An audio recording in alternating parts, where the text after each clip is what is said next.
Apa yang lebih berbahaya bagi iman Kristen? Menyangkal keilahian Yesus atau merasa paling benar saat membelanya? Ironisnya, sepanjang sejarah gereja, banyak perpecahan besar tidak lahir karena orang membenci Kristus, tetapi karena mereka mengklaim mengatakan yang paling benar tentang Kristus, tanpa benar-benar mau mendengar. Dan debat yang kita saksikan dalam video berikut ini adalah cermin kecil dari tragedi lama itu, ketika misteri inkarnasi diperas menjadi definisi, lalu definisi dipakai sebagai senjata. Yesus yang seharusnya menjadi pusat iman, justru berubah menjadi objek pertengkaran istilah. Oke, Kiamat, mau sampaikan apa atau mau tanya apa? Monggo. Iya, iya. Selamat malam ya semuanya. Jadi begini Pak Erban, kalau dikatakan tadi yang lahir itu manusia bukan ketuhanannya ya. Berarti gimana Pak Erban menjelaskan 1 Korintus 8 ayat 6? 1 Korintus 8 ayat 6. Iya, Tuhan itu kan gelar yang dimiliki Yesus sejak di dalam rahim. Berarti yang dikandung itu Tuhan atau tidak? Bergelar Tuhan, manusia bergelar Tuhan. Kemanusiaannya pribadi atau tidak? Loh, kemanusiaannya udah pasti pribadi, mana ada manusia nggak pribadi? Oh, berarti kemanusiaannya pribadi, keilahiannya juga pribadi. Kan aturnya dua. Iya, berarti kemanusiaannya pribadi, keilahiannya juga pribadi. Pribadi manusia Yesus Kristus sang inkarnasi firman Allah kan udah jelas. Ya, berarti kemanusiaannya pribadi kan? Pertanyaannya kan nggak usah diulang-ulang kan, kamu kan cerdas. Ya, artinya kalau kodrat itu disamakan dengan hipostasis, jatuhnya ke Nestorian, Pak. Nestorian itu apa? Coba jelaskan. Nestorian itu mengatakan sabda Allah itu secara ontologi, dan kemudian dikatakan Kristus itu secara ekonomia itu terpisah. Sehingga Saya kan nggak pernah memisahkan. Saya kan nggak memisahkan. Dengarin dulu. kemanusiaan Kristus itu sebagai pribadi. Kapan aku pernah memisahkan keilahian kemanusiaan Yesus? Coba. Tadi kemanusiaan Kristus pribadi kan, Pak? Loh, jadi maksudmu manusia Yesus itu bukan pribadi? Hipostasis, betul. Loh, ya pasti pribadi dong, orang manusia. Mana ada manusia nggak pribadi? Gimana sih lo? Nah, jadi kalau kodrat itu Waduh. disamakan dengan pribadi, jatuhnya Jadi gini nanti aja, ke Yesus Nestorian. itu udah pasti pribadi manusia, nggak mungkin bukan. Kalau Nestorian itu memisahkan keilahian dan kemanusiaan, saya nggak pernah misahkan. Saya ini Oke, jadi Pak, membedakan. Allah Tritunggal itu berapa kodrat? Satu kodrat dong, kodrat ilahi. Kodrat. Oke. Kalau Bapak tadi di dalam Kristologi, Anda mengatakan kodrat manusiawi itu sebagai pribadi. Kiamat, maaf, yang Bro satu Erwin. kodrat itu sebagai satu Sebentar pribadi. kiamat, Loh. kiamat, sebentar kiamat. Saya lihat kau ini selalu bikin rusuh di mana-mana. Bukan. Kau bukan mendukung heran. apologet, dengarin. Kau bukan mendukung apologet dalam pemberitaan Injil, tapi kau yang selalu bikin rusuh di mana-mana. Saya perhatikan Mana kau Pak seperti yang itu. saya rusuhin, Pak? Tahu kau framing lah. Banyak sekali. Mana ada? Banyak sekali. Ya, contohnya, yang sekarang aja deh. Kau mengatakan hanya baptisan ortodoks yang diperkenankan. Betul tidak kau mengatakan hal demikian? Oke, kalau tidak ada sakramen keimamatan boleh baptis nggak? Saya tanya, betul tidak kau mengatakan hal seperti itu? Oke, Kristus menyuruh siapa yang membaptis? Saya tanya kamu, betul tidak kau mengatakan hal seperti itu? Bahwa hanya baptisan ortodoks yang Karena harus diperkenankan oleh Tuhan. bersuksesi apostolik. Udah, kau cuci piring di bawah ya. Karena kau di mana-mana selalu kau bikin rusuh di mana-mana. Bukan, dia nggak Oke, paham.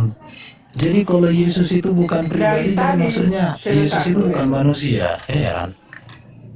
Dari tadi Pak Erwin tidak memisahkan antara keilahian dan kemanusiaan. Kau naik-naik di sini kau framing. Di mana-mana kau selalu seperti itu. Ya. Dia suka framing. Nestorian itu Saya memisahkan yakin. keilahian. Keilahian Yesus Anda- dipisahkan. Saya nggak pernah memisahkan itu. Kau Oke. Radero, mau tanya apa Radero?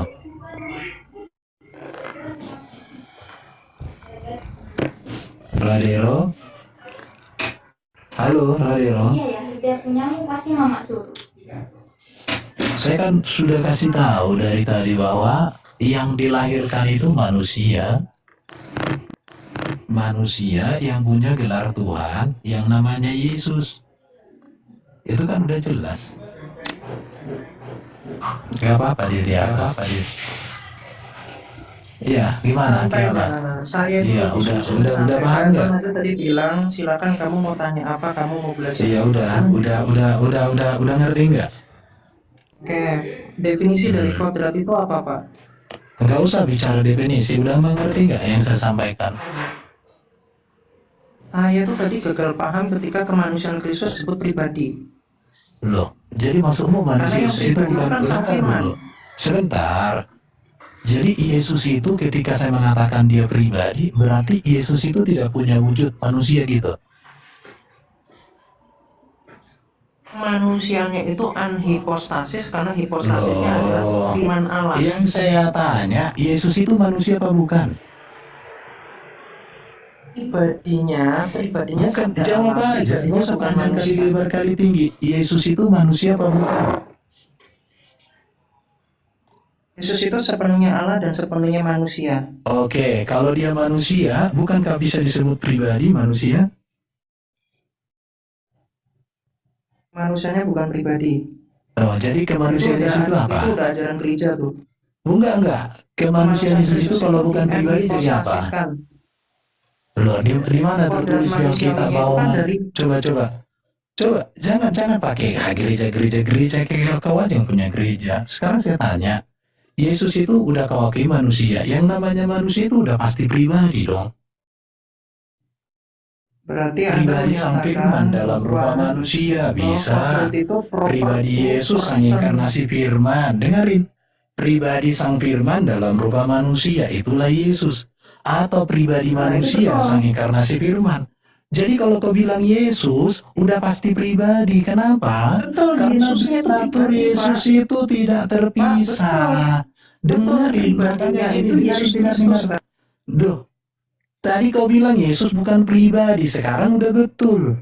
Jadi gimana sih beliau? Bukan kemanusiaannya, bukan Loh, pribadi. siapa bilang kemanusiaan Yesus saya pisah dengan keilahian Yesus? Makanya telingamu dengan kepalamu gak nyambung.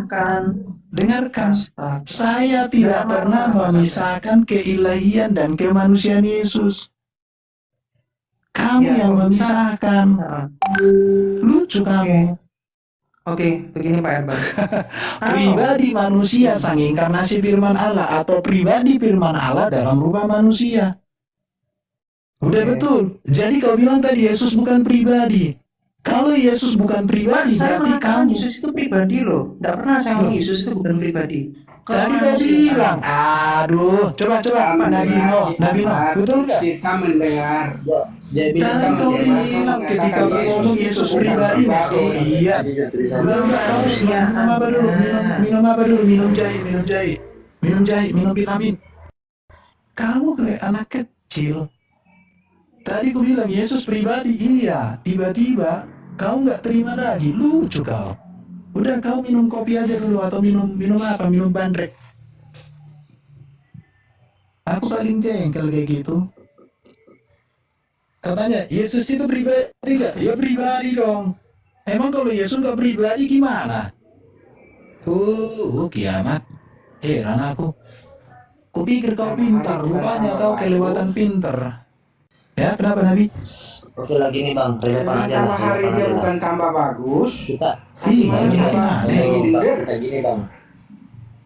Gini bang, saya toleransi aja ya. Bentar. Sebentar dulu. Orang ngomong kau celah-celah. Hargailah bro.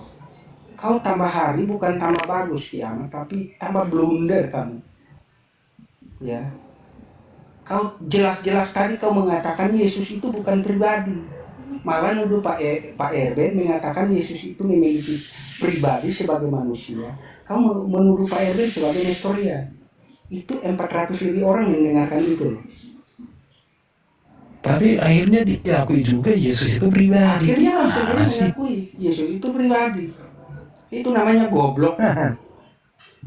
Kalau Yesus bukan pribadi ya saya nggak ngerti lah. Pribadi Sang Firman dalam rupa manusia atau pribadi manusia sang inkarnasi Firman Allah. Kan lengkap. Udah aku bilang kok tadi, makanya jangan dulu aku Nestorian. Nestorian itu memisahkan keilahian dan kemanusiaan. Saya nggak pernah memisahkan itu. Kalau saya berbicara kemanusiaan Yesus, bukan berarti saya hilangkan keilahiannya. Oh, Mana selalu bikin rusuh. Di mana-mana selalu kau buat rusuh.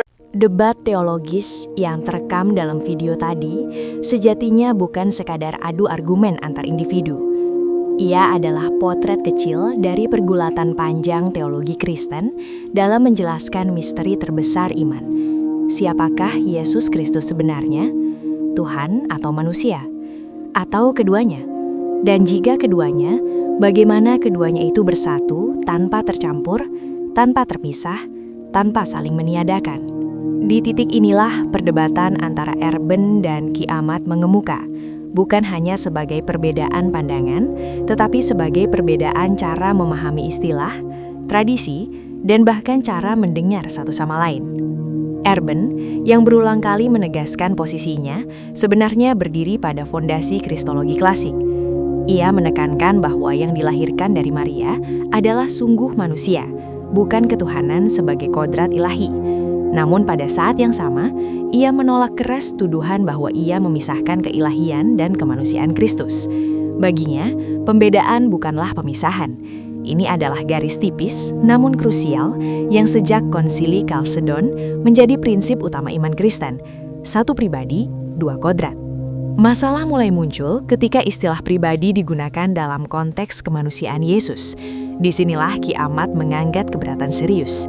Dalam tradisi teologi tertentu, terutama yang sangat ketat menjaga terminologi patristik, kemanusiaan Yesus dipahami sebagai anhypostatik, tidak memiliki hipostasi sendiri dan baru memperoleh hipostasisnya dalam pribadi Sang Logos. Maka ketika Erben menyebut kemanusiaan Yesus sebagai pribadi, Ki Amat melihat bahaya laten, bayang-bayang Nestorianisme, yakni pemisahan antara sabda Allah dan Yesus sejarah. Keberatan ini sebenarnya sah secara teologis, tetapi sayangnya, dalam debat ini, ia berkembang bukan menjadi klarifikasi, melainkan kecurigaan yang terus berulang. Setiap kalimat Erben dibaca bukan sebagai penjelasan, melainkan sebagai ancaman doktrinal. Akibatnya, dialog kehilangan sifat dialogisnya. Di sisi lain, Erben pun mungkin kurang berhati-hati dalam penggunaan istilah teknis.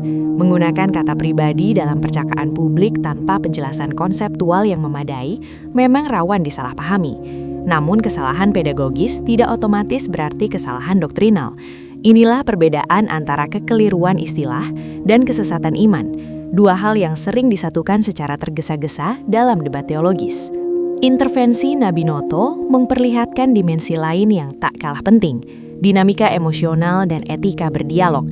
Tuduhan bahwa Ki Amat rusuh atau melakukan framing mungkin terdengar kasar, tetapi ia mengungkap kelelahan kolektif terhadap debat yang tidak lagi bertujuan mencari kebenaran, melainkan memenangkan posisi. Ketika perdebatan tentang Kristus justru menjauhkan orang dari semangat Injil, maka yang dipertaruhkan bukan hanya akurasi teologi, tetapi kesaksian iman itu sendiri. Persoalan lain yang mencuat, seperti klaim tentang baptisan ortodoks sebagai satu-satunya yang sah, menunjukkan bagaimana debat kristologi sering kali merembet ke eksklusivisme eklesiologis. Ini mempersempit ruang dialog dan menggeser fokus dari misteri Kristus ke legitimasi kelompok. Pada akhirnya, debat ini menunjukkan satu kenyataan pahit. Teologi yang agung bisa menjadi bising ketika kehilangan kerendahan hati. Istilah seperti kodrat, hipostasis, ontologis, dan ekonomis memang penting. Tetapi lebih penting lagi adalah kemampuan untuk mendengar, memahami maksud lawan bicara, dan membedakan antara perbedaan penekanan dengan penyimpangan iman. Kristologi bukanlah teka-teki logika yang harus dimenangkan, melainkan misteri iman yang harus dirawat. Ketika diskusi tentang siapa Yesus berubah menjadi arena saling menjatuhkan, kita patut bertanya, apakah kita sedang membela Kristus atau hanya membela ego teologis kita sendiri? Dan mungkin justru di sanalah peringatan terbesar dari debat ini, bahwa memahami Kristus tidak hanya menuntut ketajaman akal, tetapi juga kelembutan hati. Terima kasih telah menyaksikan tayangan video ini. Jangan lupa subscribe, like, komen, dan share video ini. Sampai ketemu lagi di video berikutnya. Tuhan Yesus memberkati Anda semua.